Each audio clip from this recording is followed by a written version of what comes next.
10 محرم کی رات امام حسین علیہ السلام اپنے تمام ساتھیوں کو صبح شہید ہونے والوں کے نام بتا رہے تھے۔ سب سے پہلے عباس کا نام لیا اور فرمایا، اے عباس، کل تم شہید ہو جاؤ گے۔ پھر علی اکبر کا نام لیا، پھر اون و محمد کے نام لیے۔ رفتہ رفتہ ایک ایک کے نام لیتے رہے۔ شہزادہ قاسم منتظر تھے کہ میرے چچا حسین میرا بھی نام لیں گے۔ بالآخر آپ اٹھ کے فرماتے ہیں، اے میرے چچا حسین، کیا کل شہید ہونے والوں میں میرا نام نہیں؟ امام حسین علیہ السلام نے مسکرا کے فرمایا، اے قاسم، موت تمہارے لیے کیا اہمیت رکھتی ہے؟ شہزادہ قاسم نے فرمایا، اے چاچا جان، اگر آپ کے قدموں پہ قربان ہونے کا نام موت ہے تو میرے نزدیک شہد سے بھی زیادہ میٹھی ہے۔ امام حسین نے شہزادہ قاسم کے سر کو چوما اور فرمایا، کل شہید ہونے والوں میں تمہارا نام بھی ہے اور علی اصغر کا نام بھی ہے۔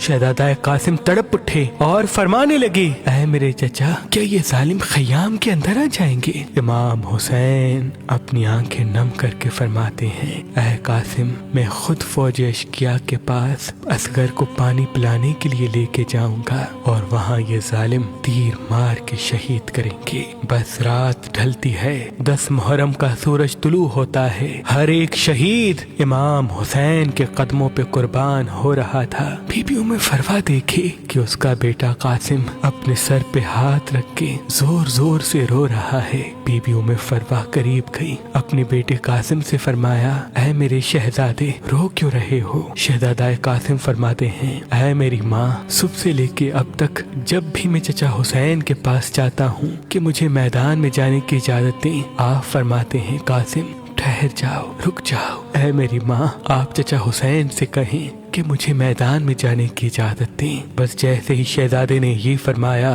بی بی ام فروا کو امام حسن کی وصیت یاد آئی۔ آپ نے کہا، اے قاسم، تمہارے بازو پہ جو تعویذ باندھا ہے اس کو کھولو، کیونکہ تمہارے بابا حسن نے فرمایا تھا کہ یہ تعویذ قاسم کے بازو پہ باندھ لو، اور ان قریب ایک وقت ایسا آئے گا جب میرا بھائی حسین غریب ہو جائے گا، تب یہ تعویذ کھول کے میرے بھائی کو دینا اور یہ کہنا کہ میری طرف سے قاسم کی قربانی قبول کرے۔ بس جیسے ہی شہزادہ قاسم نے تعویذ کھولا، اس میں امام حسن کی وصیت تھی، اس کو پڑھا اور دوڑتے ہوئے اپنے چچا حسین کے پاس آیا اور فرمایا، اے میرے چچا حسین، میرے بابا نے آپ کے لیے کچھ لکھا ہے۔ امام حسین نے اپنے بھائی کے تعویذ کو آنکھوں پہ رکھا، چوما اور پڑھا۔ اس میں تحریر تھا، اے میرے بھائی حسین، میں نے بچپن میں سنا تھا کہ ہماری ماں وقت آخر ہمارے بابا علی سے فرما رہی تھی کہ میں نے اللہ کے رسول سے سنا